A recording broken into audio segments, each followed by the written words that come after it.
Welcome to Sunday special baking class. അപ്പം കഴിഞ്ഞ ആഴ്ചയിലെ വീഡിയോ എല്ലാവർക്കും ഇഷ്ടമായെന്ന് വിശ്വസിക്കുന്നു. അപ്പം ഇന്ന് നമ്മൾ ചെയ്യാൻ പോകുന്നത് വാനില സോസ്. അപ്പോൾ ബേസിക് ആയിട്ട് കേക്കുകളും അതുപോലെ പേസ്ട്രീസ് ചെയ്യുന്നവർ അറിഞ്ഞിരിക്കേണ്ട ഒരു ഇമ്പോർട്ടൻറ്റ് കാര്യമാണ് വാനില സോസ്, അതുപോലെ തന്നെ ചോക്ലേറ്റ് സോസ്. അതുപോലെ പല വ്യത്യസ്തങ്ങളായ സോസ് ഉണ്ടെങ്കിലും ബേസിക് ആയിട്ട് നമ്മൾ ഏറ്റവും കൂടുതൽ കേക്കുകളിലും അതുപോലെ തന്നെ പേസ്ട്രീസിലും നമ്മൾ ഉപയോഗിക്കുന്നതാണ് വാനില സോസ്.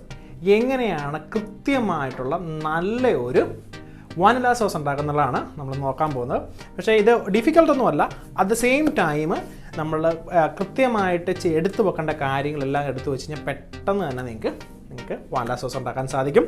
അപ്പം ഇമ്പോർട്ടൻ്റ് ആയിട്ടുള്ള കാര്യങ്ങൾ ഞാൻ പറഞ്ഞുതരാം. അതിനുശേഷം നമുക്ക് കുക്കിംഗ് സ്റ്റാർട്ട് ചെയ്യാം.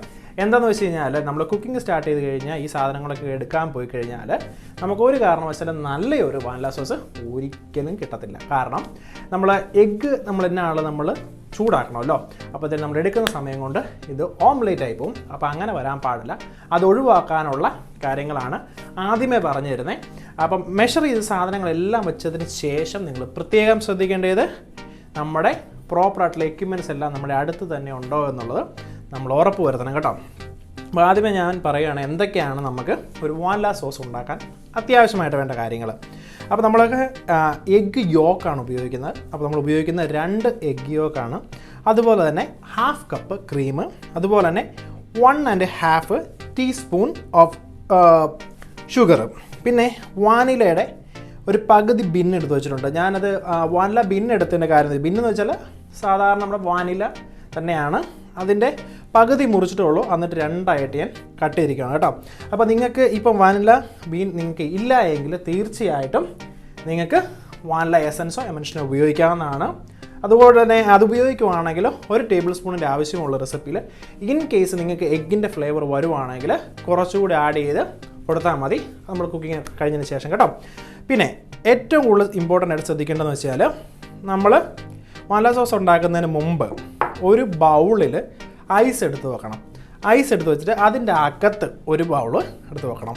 എന്തിനാണെന്ന് ചോദിച്ചു കഴിഞ്ഞാൽ നമ്മൾ എഗ്ഗ് കുക്ക് ചെയ്ത് കഴിയുമ്പോഴത്തേന് പെട്ടെന്ന് തന്നെ അത് ഓവർ കുക്കാനുള്ള സാധ്യതയുണ്ട്. അപ്പം ആ ടെമ്പറേച്ചർ റെഡ്യൂസ് ചെയ്യാനാണ് നമ്മളിങ്ങനെ ചെയ്യുന്നത്. ഇങ്ങനെ ചെയ്യുന്ന കൂട്ടത്തിൽ നമ്മൾ ഒരു സ്ട്രെയിനറോട് എടുത്ത് വെച്ചേക്കുക. സോ നമ്മൾ ഇടുന്ന ഈ വാനില ബിന്ന് അല്ലെങ്കിൽ ചെറിയ ലംസ് എന്തെങ്കിലും ഉണ്ടെങ്കിൽ അത് നമുക്ക് അരിച്ചെടുക്കാം. പിന്നെ രണ്ടാമത് പിന്നെ അരിക്കാൻ പോകേണ്ട, സംഭവം റെഡി. അപ്പം ഇതെന്തുകൊണ്ടാണ് ഇത് ആദ്യമേ പറഞ്ഞു വെച്ചാൽ ഇത് പെട്ടെന്ന് തന്നെ സംഭവം റെഡിയാവും. അപ്പോൾ ഈ സമയം കൊണ്ട് എനിക്കിതൊന്നും എക്സ്പ്ലെയിൻ ചെയ്യാൻ പറ്റില്ല. അപ്പോൾ അതുകൊണ്ടാണ് ഞാൻ ആദ്യമേ എല്ലാം പറഞ്ഞത്. അപ്പോൾ നമുക്ക് തുടങ്ങാം അല്ലേ. അപ്പോൾ ആദ്യമേ തന്നെ ഞാൻ ക്രീം ബോയിൽ ചെയ്യാനായിട്ട് ഒഴിക്കുകയാണ് കേട്ടോ. അപ്പോൾ 1/2 കപ്പ് ക്രീമേ ഉള്ളൂ. പക്ഷേ ഇത് നമുക്ക് ആദ്യമേ നമ്മൾ ചെയ്യുമ്പോൾ ഇത് നമുക്ക് ബോയിൽ ആവേണ്ട ആവശ്യമില്ല, ചെറുതായിട്ടൊന്ന് ചൂടായാൽ മതി. അപ്പം അത് ചൂടാകുന്ന സമയത്ത് നമ്മളെടുത്ത് വെച്ചിരിക്കുന്ന sugar 1 table spoon 1 teaspoon okay നമ്മളെടുത്ത് വെച്ചിരിക്കുന്ന വാനില ബീൻ. അപ്പം ഒരു വാനിലയുടെ പകുതി എടുത്ത് 2ആയിട്ട് കട്ട് ചെയ്തതാണിത്. അപ്പോൾ ഈ സമയത്ത് തന്നെ നിങ്ങൾക്ക് വാനില എസൻസ് ആഡ് ചെയ്യുന്നവർക്ക് അതോ വാനില എക്സ്ട്രാക്റ്റ് ആഡ് ചെയ്യുന്നവർക്ക് തീർച്ചയായിട്ടും ഇതേ സമയത്ത് തന്നെ ആഡ് ചെയ്യാൻ സാധിക്കും കേട്ടോ. അതുകൊണ്ട് ഇത് നന്നായിട്ടൊന്ന് മിക്സ് ചെയ്യാം. അപ്പോൾ നമ്മുടെ പഴയ റെസിപ്പീസിൽ ഞാൻ കഴിഞ്ഞ ആഴ്ചയിൽ നമ്മൾ ചെയ്തായിരുന്നു, ചോക്ലേറ്റ് പേസ്ട്രി ക്രീം ചെയ്തായിരുന്നു, അതുപോലെ തന്നെ പേസ്ട്രിക്ക് ചെയ്യുന്നുണ്ട്. സെയിം മെത്തേഡാണ് ഇതിൻ്റെ. പക്ഷേ കുറച്ച് നമ്മൾ കോൺഫ്ലവർ അങ്ങനെ ആവശ്യമൊന്നുമില്ല തിക്കാക്കാൻ വേണ്ടി. അത് പെട്ടെന്ന് തന്നെ ആയി, ചെറിയ വാമായാൽ മതി. ചെറുതായിട്ട് മിക്സ് ചെയ്തുണ്ടോ ഒരു ഇൻഡക്ഷൻ കുക്കറിൻ്റെ സ്പീഡ് കൊണ്ട് പെട്ടെന്നായി. പക്ഷേ ആ വാമായ ക്രീം പകുതി കേട്ടോ, പകുതി ക്രീം അതിലോട്ട് ഞാൻ ഒഴിച്ചു. എന്നിട്ട് ഇത് നന്നായിട്ട് മിക്സ് ചെയ്യും. ഇങ്ങനെ ചെയ്യുന്നത് എന്താണെന്ന് വെച്ച് കഴിഞ്ഞാൽ ഇത് ടെമ്പറിങ് എന്ന് പറയുന്നത്. ഇപ്പോൾ ഡയറക്റ്റ് നമ്മൾ എഗ്ഗ് ബോയിലായ ക്രീമിനോട്ട് ഒഴിച്ച് കഴിഞ്ഞാൽ ഒരുപാട് ലംസ് ഉണ്ടാവാൻ സാധ്യതയുണ്ട്. അതുപോലെ തന്നെ പെട്ടെന്ന് ഓവർ കുക്ക് ആവുകയും ചെയ്യും. ഇപ്പോൾ ഒരു കാരണവശാലും ഇങ്ങനെ ചെയ്യുന്ന റെസിപ്പീസിൽ, ഇപ്പോൾ നമ്മൾ വാനില ബിൻ ആഡ് ചെയ്യുന്ന റെസിപ്പീസിൽ ഒരു കാരണവശാലും എഗ്ഗിൻ്റെ സ്മെല്ല് ഉണ്ടാകില്ല. അതിനെക്കുറിച്ച് ഓർത്ത് ടെൻഷൻ അടിക്കുകയേ വേണ്ട കേട്ടോ. അപ്പോൾ ഇത് ഇനി നന്നായിട്ട് നമ്മുടെ ക്രീം തിളച്ച് കഴിയുമ്പോഴത്തേന് നമ്മൾ എടുത്ത് വെച്ചിരിക്കുന്ന മിക്സ് അതിലോട്ട് ആഡ് ചെയ്യാം. അപ്പോൾ ഇതിൻ്റെ ടെക്നിക്ക് എന്ന് പറഞ്ഞാൽ ഇപ്പം ടെമ്പർ എന്ന് പറഞ്ഞാൽ ഇപ്പം എഗ്ഗിലോട്ട് നമ്മളിപ്പോൾ ഇളം ചൂട് ക്രീം ഒഴിച്ചുകൊണ്ട് അത് ചെറിയ വാമാണ്. അപ്പോൾ തിളയ്ക്കുന്ന ക്രീമിലോട്ട് നമ്മൾ ഒഴിക്കുമ്പോഴത്തേന് ഒരിക്കലും കട്ട പിടിക്കത്തില്ല. ഇതൊന്ന് ചെറുതായിട്ട് ഇളക്കി കൊടുത്തേക്കാം. ഒരുപാട് സമയം ചെയ്യേണ്ട ആവശ്യമൊന്നുമില്ല കേട്ടോ. ഇത് വളരെ കുറച്ച് സമയം ചെയ്താൽ മതി. എപ്പോഴും മേക്ക് ഷുവർ ചെയ്യേണ്ടത് നമ്മുടെ അടുത്ത് ഐസ് റെഡി ആയിരിക്കണം, അല്ലെങ്കിൽ ഇത് മൊത്തം നാശമായി പോകും കേട്ടോ. അപ്പം നിങ്ങളൊരു കാര്യം പ്രത്യേകം ശ്രദ്ധിക്കണം. ഇത് നമ്മൾ ഡേഞ്ചർ സോൺ എന്ന് പറഞ്ഞൊരു സോണിന് മുകളിലാണ് നമ്മൾ കുക്ക് ചെയ്യേണ്ടത്. അത് 5 to 63 ഡിഗ്രി ആണ് പല സ്ഥലങ്ങളിലും. പക്ഷേ അത് ചിലപ്പോൾ 5 to 63 ആകാനുള്ള സാധ്യതയുണ്ട്. അപ്പം നമ്മൾ എബോ 70 ഡിഗ്രിയിൽ നമുക്ക് ഇത് കുക്ക് ചെയ്യണം, അത്രമാത്രം മതി. അത് കഴിഞ്ഞിട്ട് നമ്മൾ ഫാസ്റ്റായിട്ട് റെഡ്യൂസ് ചെയ്യുമ്പോഴത്തേനും ബിലോ 5 ഡിഗ്രിയിൽ നമ്മൾ കൊണ്ടുവരുമ്പോഴത്തേനും നമ്മുടെ വാനില സോസ് ഒരിക്കലും കേടാവാതിരിക്കും. ഇങ്ങനെ ചെയ്യുന്നത് നമുക്ക് ഏകദേശം 7 ദിവസം വരെ നമുക്ക് സുഗമമായിട്ട് ഉപയോഗിക്കാൻ സാധിക്കും കേട്ടോ. അപ്പോൾ അതുകൊണ്ടാണ് ഐസ് എടുത്ത് വെച്ചിരിക്കുന്നത്, പെട്ടെന്ന് ടെമ്പറേച്ചർ റെഡ്യൂസ് ചെയ്യാൻ. ഇനി ഞാൻ കുറേശ്ശെ ഈ ക്രീമിലോട്ട് നമ്മൾ എടുത്തു വെച്ച എഗ്ഗിൻ്റെ മിക്സർ ആഡ് ചെയ്ത് കൊടുക്കുവാണ്. പക്ഷേ ഒരു കാര്യം പ്രത്യേകം ശ്രദ്ധിക്കുക, ഇത് പെട്ടെന്ന് തന്നെ തിക്കാകാനുള്ള സാധ്യത കൂടുതലാണ്. സോ നമ്മുടെ ഐസ് തൊട്ടടുത്ത് തന്നെ റെഡിയാക്കി വെക്കുക. ഒരുപാട് നേരം നമ്മളിങ്ങനെ ചെയ്ത് കഴിഞ്ഞാൽ അത് ഫുള്ള് ഓംലെറ്റായി പോകും. അപ്പം അങ്ങനെ വരാൻ ഒരു കാരണവശാലും പാടില്ല കേട്ടോ. ഇനി നമ്മൾ സ്ട്രെയിൻ എടുത്ത് അതിൻ്റെ മുകളിൽ തന്നെ സെറ്റ് ചെയ്ത് വെക്കുക. സോ ഇപ്പം മനസ്സിലായില്ലേ എന്തുകൊണ്ടാണ് ഞാൻ നിങ്ങളോട് പറഞ്ഞത് പെട്ടെന്ന് തന്നെ എല്ലാം റെഡിയാവുമെന്ന് പറഞ്ഞ്. പെട്ടെന്ന് തന്നെ കുറച്ച് ക്വാണ്ടിറ്റി ആണെങ്കിൽ പെട്ടെന്ന് തന്നെ സംഭവം ആവും. എന്നിട്ട് ഇതിപ്പം തിക്കാവാൻ തുടങ്ങി.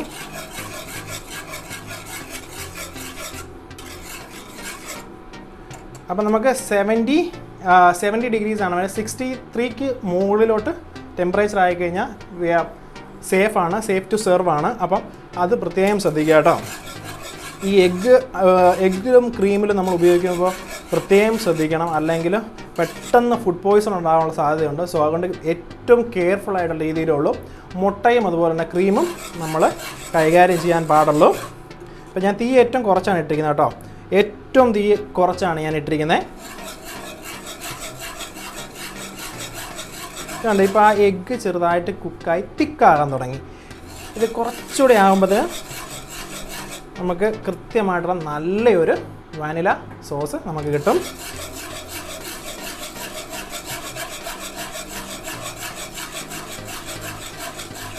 ഇപ്പോൾ വാനില ബിന്നിടുന്നൊരു ഗുണമെന്ന് വെച്ചാൽ വാനില സോസിൻ്റെ അകത്ത് നല്ലൊരു ബിന്നിൻ്റെ ചെറിയ ചെറിയ തരികൾ കാണാം.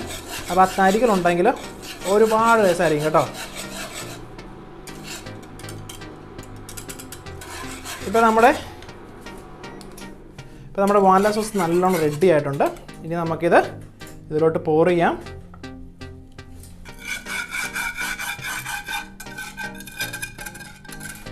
നിങ്ങൾ കണ്ടില്ലേ, പാത്രത്തിൽ ഒരു തുള്ളി പോലും കട്ട പിടിച്ചിട്ടില്ല. ഇത് ഇങ്ങനെയാണ് നമുക്ക് വേണ്ടത് കേട്ടോ. ഇത് കണ്ടോ, ഇപ്പോൾ ആ വാനില ബീൻ കണ്ടോ, ചെറിയതായിട്ടുള്ള എന്തെങ്കിലും തരികളോ എന്തെങ്കിലും ഉണ്ടെങ്കിൽ ഇത് ഈ സ്ട്രെയിൻ ചെയ്യുന്ന കൂട്ടത്തിൽ പൊക്കോളും. എന്നിട്ട് നന്നായിട്ട് ഇളക്കുക. കാരണം നിങ്ങൾക്ക് എല്ലാവർക്കും അറിയാം മുട്ട പെട്ടെന്ന് കുക്കാവുന്ന ഇതാണ്. സോ ആ തണുപ്പ്, ആ ബോളിന് തണുപ്പുള്ളതുകൊണ്ട് ഇപ്പം ആ പെട്ടെന്ന് അങ്ങ് റെഡ്യൂസ് ആവും ടെമ്പറേച്ചർ കേട്ടോ. അപ്പോൾ എന്തിനാണ് നമ്മൾ ഷെഫ് ഈ ബേക്കിംഗ് ക്ലാസ്സിൽ ഇങ്ങനെ ഒരു വാനില സോസ് കൊണ്ടുവന്നതെന്ന് വെച്ചാൽ വളരെ ഇമ്പോർട്ടൻ്റ്. വാനില കേക്ക് ഉപയോഗിക്കുന്നവർക്ക് ഇത് യൂസ് ചെയ്യാൻ സാധിക്കും. ഫില്ലിംഗ് ആയിട്ടല്ല, നമുക്ക് സോസ്, അതായത് വിപ്പിംഗ് ക്രീമിലോ അല്ലെങ്കിൽ ബട്ടർ ക്രീമിലോ നമുക്ക് തീർച്ചയായിട്ടും ഈ സോസ് ആഡ് ചെയ്ത് നമുക്ക് കേക്കുകൾ ഉണ്ടാക്കാൻ സാധിക്കും. അതുപോലെ തന്നെ ഏതിന് ഫില്ലിങ്ങുകളുണ്ടെങ്കിൽ, അതായത് നമ്മളിപ്പോൾ പേസ്ട്രീസാണ്, പേത്തി4 അങ്ങനെയുള്ള പേസ്ട്രീസുകളുണ്ട്. അപ്പം അതിങ്ങനെ ചെയ്യുന്നവരാണെങ്കിൽ ഈ ഒരു മെത്തേഡിൽ നമ്മൾ ക്രീം ഉപയോഗിക്കും. ഇപ്പം നമ്മളൊരു ഷോപ്പിൽ സെർവ് ചെയ്യുന്ന ഏതെങ്കിലും like example pineapple upside down cake ആണെങ്കിൽ അപ്പോൾ അതിന് സൈഡായിട്ട് കൊടുക്കുന്നതാണ് വാനില സോസ്. അപ്പം അതിന് മാത്രമല്ല, ഒരുപാടുണ്ടെങ്കിലും നമുക്ക് വാനില സോസ് പേസ്ട്രി എന്ന ഒരു പ്രൊഫഷണൽ രീതിയിൽ ഏറ്റവും ഇമ്പോർട്ടൻ്റ് ആയിട്ടുള്ള കാര്യമാണ് വാനില സോസ്. അപ്പം എന്താണ്, നമ്മുടെ ഫുള്ളായിട്ട് നമ്മുടെ വാനില സോസ് ഇപ്പം റെഡി ആയിരിക്കുകയാണ്.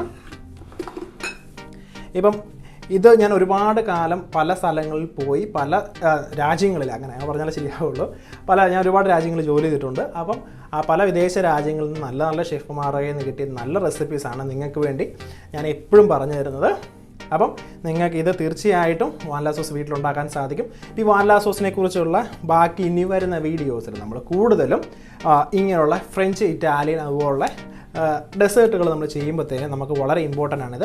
അതുകൊണ്ടാണ് നിങ്ങളെ ഞാൻ വാനില സോസ് എങ്ങനെയാണ് ഉണ്ടാക്കുന്നത് കാണിച്ചെന്നേ. അപ്പം thank you for creating with me in the bake shop. നിങ്ങളുടെ അഭിപ്രായങ്ങളും നിർദ്ദേശങ്ങളും താഴെ കമൻറ്റ് ചെയ്യാവുന്നതാണ്. അതുപോലെ തന്നെ നിങ്ങൾക്ക് കൂടുതലായിട്ട് ബേക്കിംഗ് കുറിച്ച് അറിയാം നമ്മുടെ വെബ്സൈറ്റ് സന്ദർശിക്കാം. ഒരു കാര്യം കൂടെ, അപ്പം ഈ സോസ് നമുക്ക് ഇപ്പോൾ തണുത്ത് കഴിയുമ്പോൾ ഫ്രിഡ്ജിൽ വെച്ച് 7 ദിവസം വരെ ഉപയോഗിക്കാം കേട്ടോ. അതിപ്പോൾ ഞാൻ മിസ്സായെങ്കിൽ അത് പറഞ്ഞെന്നുള്ളേ ഉള്ളൂ. അപ്പം ഇതിപ്പം തണുത്ത് കഴിയുമ്പോൾ തന്നെ എടുത്ത് ഫ്രിഡ്ജിൽ വെക്കാൻ സാധിക്കും. അപ്പം see you next time.